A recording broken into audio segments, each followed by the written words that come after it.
বিরোধীদের হুঁশিয়ারি দিলেন তৃণমূল সাংসদ অরূপ চক্রবর্তী। বলছেন চিকিৎসার অভাবে রোগী মৃত্যু হলে জনরোষ তৈরি হবে। প্রিয়ব্রত প্রতিনিধি আমার সঙ্গে রয়েছেন। প্রিয়ব্রত, হঠাৎ এই প্রসঙ্গ কেন, মানে তিনি কি বলতে চাইলেন? দেখো, গতকাল বাঁকুড়ার মাচানতলায় যে ধর্ণা মঞ্চ করা হয়েছিল এবং ফাঁসির দাবিতে যে আন্দোলনে নামতে বলা হয়েছে, সেইভাবেই কিন্তু আন্দোলনে নেমেছিলেন বাঁকুড়ার তৃণমূল কংগ্রেস নেতৃত্ব। এবং সেখানেই বাঁকুড়ার যে সাংসদ অরূপ চক্রবর্তী এবং বাঁকুড়ার যে জেলার যে সাংগঠনিক সভাপতি, তিনি দাবি করেন যে এই যে আন্দোলন চলছে গত প্রায় 10 দিন ধরে, সেখানে কিন্তু মানুষদের হেনস্থা হতে হচ্ছে, চিকিৎসার অভাবে অনেককেই বাড়ি ফিরে যেতে হচ্ছে। এবং সেই কারণেই তিনি এই মন্তব্য করেন যে আগামী দিনগুলোয় যদি এইভাবেই আন্দোলন চলতে থাকে, সেক্ষেত্রে কিন্তু মানুষ যখন সন্তোষের মধ্যে পড়বে, মানুষ যখন গ্রামে গঞ্জে থেকে ছুটে আসবে, তখন কিন্তু হাসপাতালগুলোতে কিন্তু চিকিৎসা পাচ্ছে না এবং তারাই কিন্তু এই ধরনের ঘটনা ঘটাবে না। এবং সেই বক্তব্য তিনি হুঁশিয়ারি সুরে অবশ্য দেননি। তিনি দাবি করেছেন বা তিনি বলেছেন যে অন্তত এই জিনিসটা ভেবে দেখা উচিত চিকিৎসকদের, যে অন্তত চিকিৎসা কিন্তু গ্রামের মানুষ পাওয়া উচিত। যেখানে আন্দোলন করছেন তাদের দাবি দাওয়া ঠিক আছে, তাদের দাবি দেওয়ার ক্ষেত্রে তারাও সাহায্য করছেন, তাদের সমর্থন করছেন ঠিকই, কিন্তু তাদের ভেবে দেখা উচিত তাই চিকিৎসক আন্দোলনরত চিকিৎসকদের যে অন্তত মানুষকে চিকিৎসা অন্তত দিতে হবে, নচেত কিন্তু তাদের উপরে আক্রমণ হলে তখন কিন্তু আর কিছু বলবেন না, এমন ভাবেই তিনি কিন্তু দাবি করেছেন অরূপ চক্রবর্তী। শুধু তাই নয়, অরূপ চক্রবর্তী বিরোধীদেরও বার্তা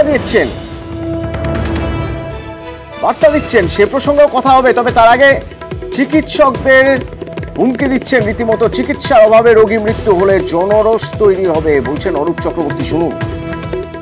আপনারা প্রতিবাদ করুন, কোনো আপত্তি নেই, কিন্তু দয়া করে রোগীদেরকে বঞ্চিত করবেন না।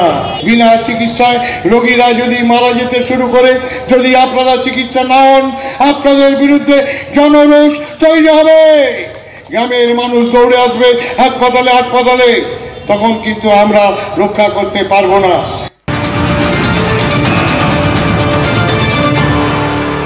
এরই পাশাপাশি বিরোধীদের হাত মুচড়ে দেওয়ার নিদান দিচ্ছেন।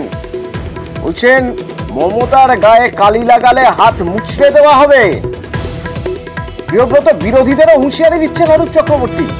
একইভাবে বিরোধীরাও হুঁশিয়ারি দিয়েছেন। তিনি হুঁশিয়ারির সাথেই বলেছেন যেভাবে তৃণমূল কংগ্রেসকে কালিমালিপ্ত করার চেষ্টা হচ্ছে এবং মমতা ব্যানার্জির গায়ে কালির দাগ লাগানোর চেষ্টা করা হচ্ছে এই আন্দোলনকে কেন্দ্র করে, যেখানে কিন্তু নাম না করে তৃণমূল এবং বিজেপি এবং সিপিএম কে তারা কিন্তু একহাত নিয়েছেন বলা চলে। এবং সেখানে তিনি দাবি করেছেন যদি এই ধরনের ঘটনা হয়, সেক্ষেত্রে কিন্তু রবীন্দ্রসঙ্গীত আর বাজবে না, সেক্ষেত্রে কিন্তু দলীয় কর্মীরা তাদের হাত মোচড়ে দেবে এবং এটা কিন্তু হুঁশিয়ারি সুরে তিনি দিয়েছেন।